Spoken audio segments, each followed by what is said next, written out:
Okay, so this is based on a paper that Baptiste and I have written, papers out there. I think some of you have read it. So what I'm going to do is give you the bulk of what we talked about in that paper, but then I'm actually going to do some new stuff at the end, which you can't hold Baptiste to. I think he'll agree with it on reflection, but you never know. All right, so the main goal here in the paper is to argue that the particular kind of presentism called surface presentism is incompatible with the existence of black holes. I'm going to introduce it, outline the argument, look at some presentist responses, and then do the new thing, which is talk about a generalization of the argument. And actually the thing that sort of got me into this in the first place was the generalized version of the argument. So I came to Baptiste with this hunch that I've had for a long time, namely that there are global properties of general relativity that cause problems for presentism. And Baptiste said, well, what about black holes? These might be properties of the right kind, and so this is how this paper came about. But I think that there's a bunch of other global properties that are interesting to look at, and I'm going to talk about those towards the end. Okay, so here's the trap that people have been trying to set for presentists for about 50 years. The presentist trap is find something, some feature of the world that the presentist should accept by their own lights, and show that it implies the existence of more than just the present, right? So causation. Presentists like causation. Oh no, causation requires relations between the present and the past. Or truth-making. Truths about the past require the existence of past things. Or special relativity, it looks like, at least in the sort of Putnam version of the argument, there seems to be some sort of like ontological juice that you're supposed to be able to get out of special relativity based on some transitive notion of co-presentness that rides along relative simultaneity. So that's the kind of presentist trap. And what we're doing here is baiting the trap with black holes, right? So black holes turn out to be a thing that presentists should accept for, I think, the reasons that Katie put forward. We've got them, they exist, and these look like they require more than the existence of the present. Okay, so first of all, the target, surface presentism.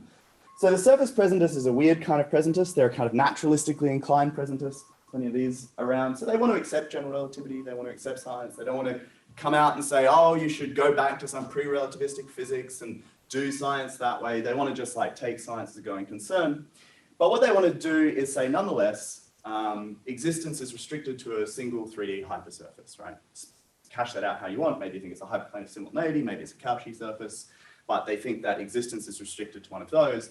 And so they're up for a kind of partial anti-realism about general relativity. If you look at general relativity, it seems to say that there's this four-dimensional manifold. And the presentist says, look, you can keep all of the good bits about general relativity, namely the predictions, the empirical confirmation, all of that, without going in for the ontology that seems to have on its face. And so you can have a kind of presentism compatible with general relativity. That's the thing that we want to argue against, right? So it's this particular version of presentism. Lots of versions of presentism out there. Presentists are an ingenious bunch. I'm sure that they will invent a new version to get out of this problem. Okay. So the problem is actually to do with event horizon. So we don't want to peer inside the singularity. Who knows what's going on inside there? Very controversial things happening inside there. There's a couple of papers, Nick mentioned them, where people are peering inside the singularity. But we're just looking at the event horizon, which is a little bit less controversial, we hope. Here are two sort of quotes that people have offered about event horizons. The basic idea is that when you're specifying an event horizon, you kind of have to specify it in terms of the entire manifold, at least in the time-like direction. Right, so here's Eric Curiel, he says, where I locate the horizon today depends on what I throw in it tomorrow. Which future-directed possible paths of particles and light rays can escape to infinity starting today depends on where the horizon will be tomorrow, and so that information must already be accounted for today. You can kind of start to see where this might cause troubles for presentism, right? It looks like information from the future is doing some work now. Here's Ashtekar and Galloway, they say, the notion of event horizon is teleological because one can locate an event horizon only after having access to the space-time geometry to the infinite future. That is a kind of epistemic ring to it, but I think they mean something kind of metaphysical underlying that. All right, so here's what event horizons are, at least the way that's sort of pick up a textbook on general relativity, you'll find something along these lines. First of all, you define a black hole region on a manifold equipped with the relevant metric, the metric that you get out of coupling coupling with the matter field inside the field equations. And then you define a black hole region as basically a sort of region of the manifold extended into the future infinitely, like so the full time-like direction of the future. So this bit here refers to the future infinity and this is the causal past, and it's sort of like that whole time-like extent of your light cone. So the black hole region is defined, at least indirectly, by this entire structure in the manifold. And then the event horizon is the boundary of that region, okay? So the question is, what kind of boundary is an event horizon? And it's a sort of weird boundary. It's a weird boundary because it turns out that there's an event horizon now, in the present, only if the spatial region ahead of you, through your time-like dimension, has particular kinds of properties. In particular, it has to be the case, as Al put it, that there's no way out, right, even for light. So whether there's an event horizon now depends on whether there's any way out of the future region in the time-like direction. So it looks like event horizons as boundaries, right, so they're bounding this region, they depend on the future intrinsic properties, right? The spatial region that they bound has to be such that things can't escape from it. So you have to specify those properties now. So this is sort of different to the way we think of ordinary boundaries, in that an ordinary boundary, like a spatial boundary around a football field, you can say, well, look, you can just draw a ring around it and say that just depends on the intrinsic properties of the football field now, right? Or the region occupied by the football field. You can do that fairly straightforwardly. But with an event horizon, the sort of location of it now depends, we're going to say ontologically, on the properties possessed by a spatial region running into the future.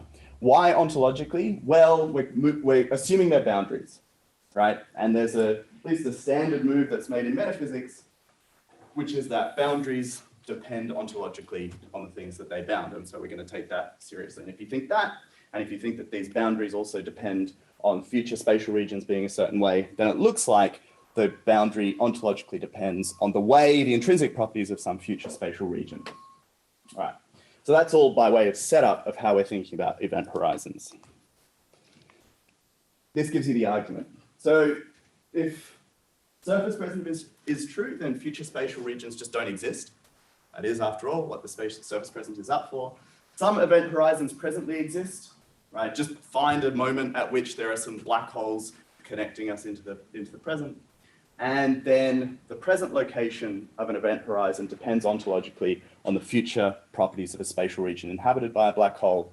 And so if those things are true, then a future spatial region inhabited by a black hole exists, so surface presentism is false. So the basic idea is that black holes are these things that are smeared out in time, and because they're smeared out in time, when you specify the event horizon, you kind of have to get the rest of the spatial region in time that the black hole is resting within, and that's going to call all of that into existence in a way that causes problems for surface presentism. All right, that's the argument. Now I'm going to go through and defend it. One of the crucial things that this argument assumes is that ontological dependence is a kind of existence entailing relation, right? If something ontologically depends on something else, then they both exist. You could give that up. Something else that this depends on is thinking about relations that extend across time as the sorts of things that call the future into existence, and not everyone's going to agree with that. This also assumes that event horizons are ontologically depending on something in the future, and you might not believe that that's true, right? So it looks like there's a bunch of ways out for the presentist, and the strategy here is to close those down.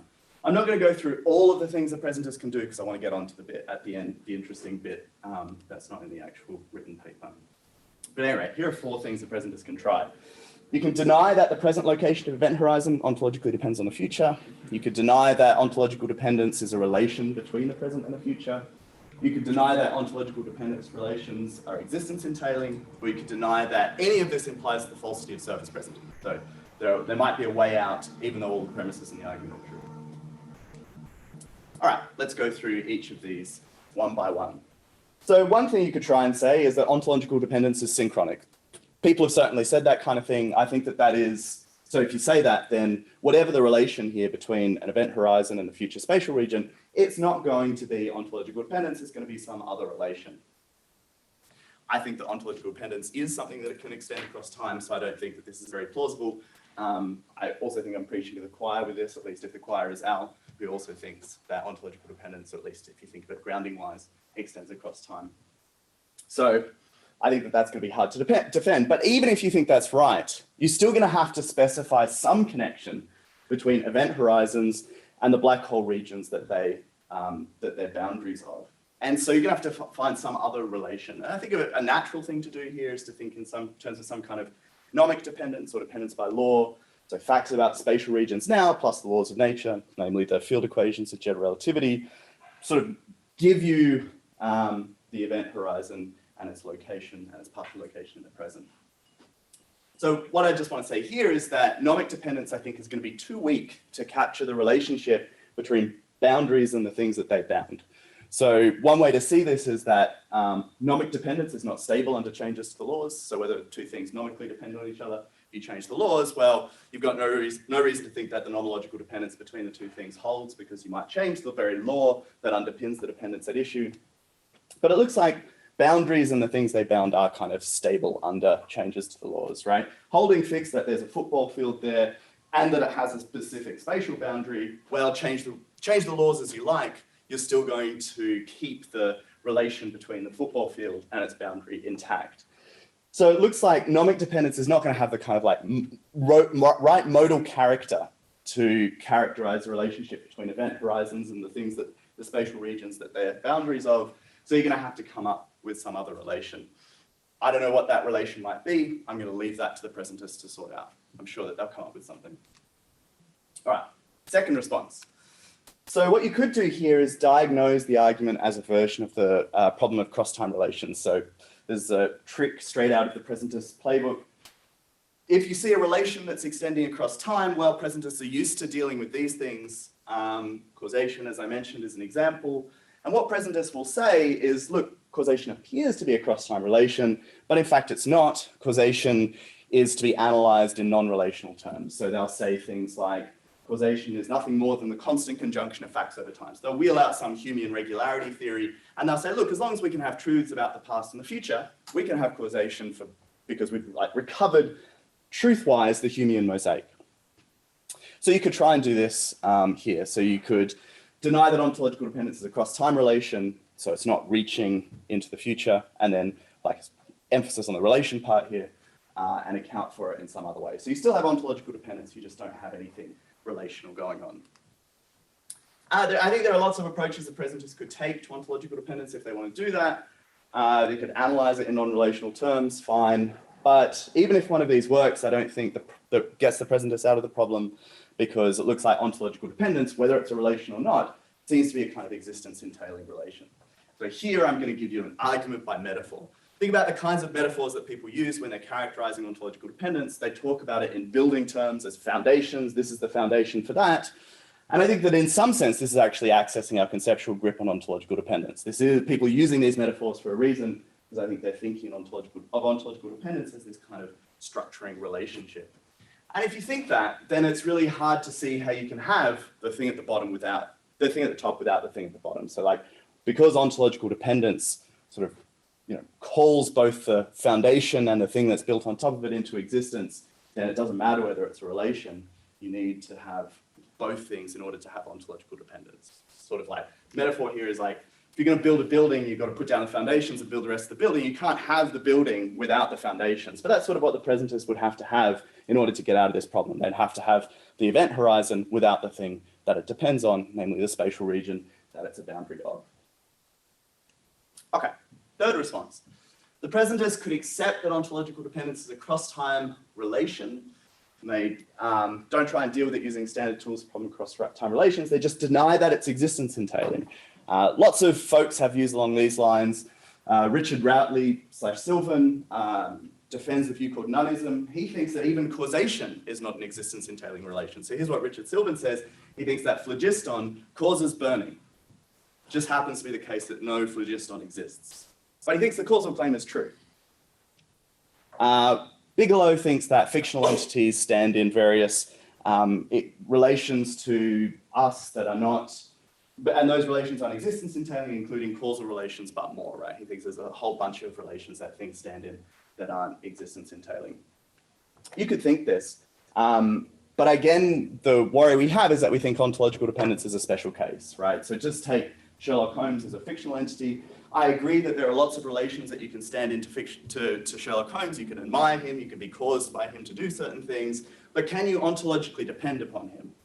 And this sort of thing seems harder to make sense of. And given that that's a little bit harder to make sense of, we're inclined to think that ontological dependence is a kind of special case here. Even for the nonist like Routley, even he might want to think that ontological dependence is existence entailing, even if he's willing to think that causation is not existence entailing.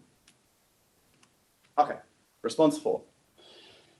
The presentist could say, look, surface presentism survives, even though there are existence entailing ontological dependence relations of linking event horizons to future spatial regions. How? Well, they can wheel out this thing that presentists are very fond of bringing into the discussion, namely ersatz presentism. So the ersatz presentist thinks that their past and future times are abstract objects. So, you know, just set aside relativity for a second, just think of like a linear timeline.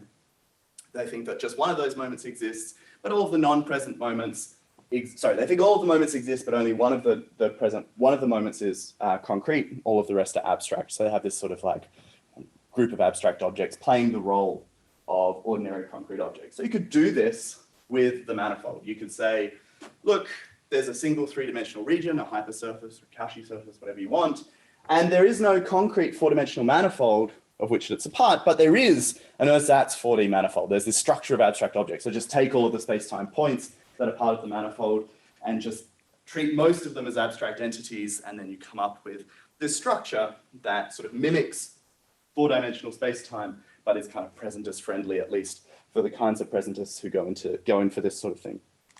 Okay. Fair enough. The worry here is that now you're saying that an event horizon is a boundary on a region that is partly abstract in nature. And I think we have a good understanding of the physics of black holes, at least in some sense, as concrete objects. But these things are partly concrete and partly abstract. And it's not at all obvious to me that we now have a physics of this thing, right? And it looks like the presentist is not just up for, like, they can't just get black holes back for free by invoking abstract objects. They have to give us a physics of how objects that are partly concrete and partly abstract work. And who knows how that could go. But, you know, physicists are ingenious creatures. Maybe they'll find some way to do it. Okay, so that's the gotcha for the presentist. It's by no means a sort of complete track. I think there are ways for the presentist to get out of it. We can have a chat about some of those. What I want to talk about is the generalization. I think the argument from event horizons could be an instance of a much more general argument, and the argument these arguments sort of rest on global properties, as I was mentioning, and these are properties that they don't depend on slices. You can't sort of explain how the property exists just by looking at a slice. You have to either look at the whole manifold or look at some region of the manifold. And so if there's any property like that that sort of ontologically depends on some region or the whole manifold, then that's going to be hard for the presentist to accommodate, because they're going to have to either accept the manifold that the thing depends on, or tell one of the stories that we just went through of how you can have this kind of ontological dependence without there being the things that upon which the properties depend.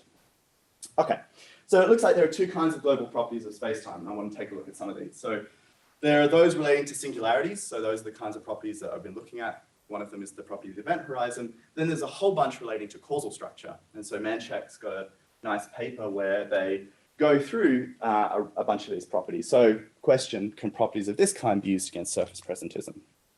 All right, so here's at least some of the properties. So one of them is the chronology condition, which relates to what Al was talking about. We're talking about closed time-like curves. So you can think that a space-time satisfies the chronology condition if it's free of closed time-like curves. Right, so if it's nice and well behaved in that sense. There are other properties in the neighborhood. So future distinguishability, this is that there don't exist points of the manifold such that they're sort of distinct points, but they're both time-like related to you in the same way.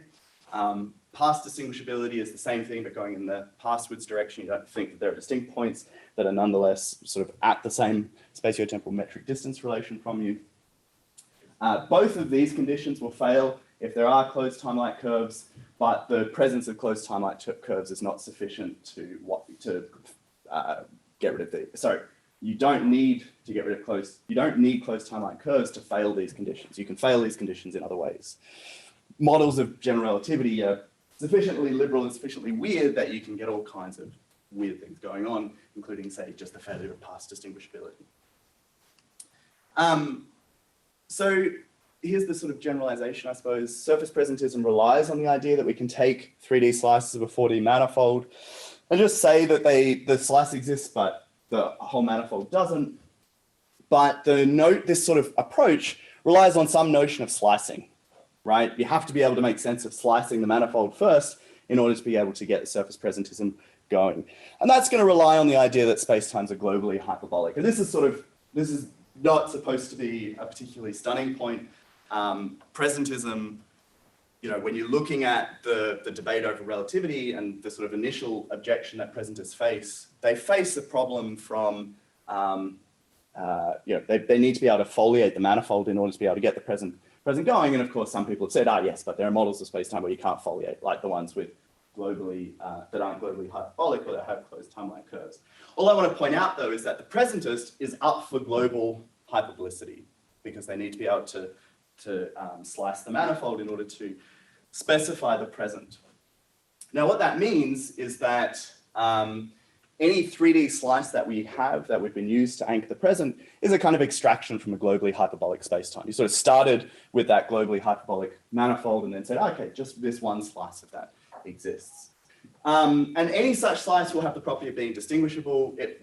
In order to be distinguishable, it has to satisfy both of these conditions, the past distinguishability condition and the future distinguishability condition. And what I want to point out is that these are very similar to the specification of event horizons for a black hole.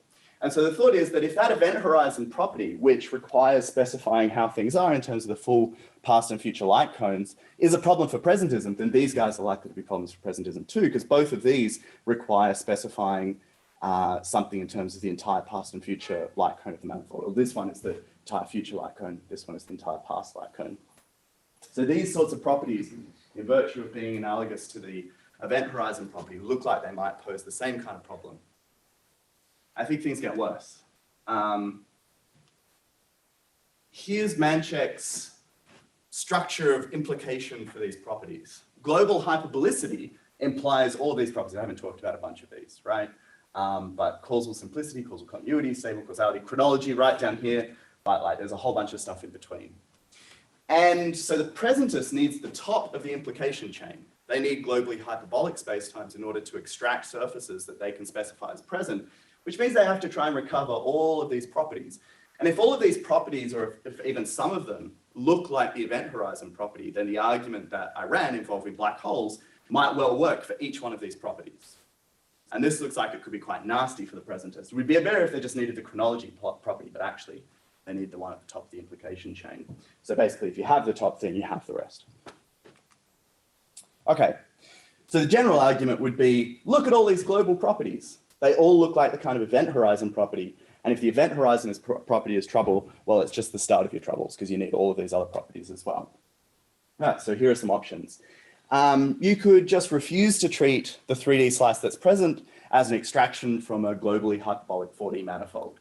There's a sense then in which I don't really understand what you would be doing, right? Because the whole idea, I thought, was start with general relativity, we accept that, and now we're going to define the present up in a way that's sort of compatible with our science, our sort of naturalistic intentions. But if you start with a definition of what's present that is sort of completely disconnected from this sort of spatiotemporal stuff, I'm at a loss as to what's happening. But there are ways to do this, I should point out. There are some people who think you can specify the present in, sort of doing a metaphysics first specification, I suppose. You could deny that the global properties of the manifold force the 3D slice that you pick to have any of the properties on Manchek's list. So it's sort of important that those properties are instantiated now, because it's their instantiation now and their ontological dependence on the past and the future, which calls the manifold into existence. So they'd better be had now. I think, in fact, distinguishability is a property that the slices will have. They'll be past-future distinguishable. You could deny that the properties had now depend on the past and future requires ontological dependence, right? So you could just give up this idea. One of the tricks here, though, is that the way people tend to think about properties and the things that instantiate them is in terms of ontological dependence. Properties depend on the things that have them. So you would have to come up with a new picture of properties, I think, in order for this to work. But, might be ways to do that. So just to sort of recap, you've got to define the present differently, prove that these global properties aren't had on a 3D slice, or you're just up for the same challenge of specifying how ontological dependence works that you're up for with event horizons. Okay, so to summarize, event horizons pose a problem for surface presentism, as we've argued, because they seem to require ontological dependence on the future. Presentists can't obviously avoid the issues using the standard presentist tricks, and I wheeled out, a lot of the things I wheeled out were sort of standard tricks of the trade for presentists, but this may just be the start of the problem, because it turns out these global properties might go beyond singularities and might have a lot of them to do with the causal structure of space-time. Okay, thank you.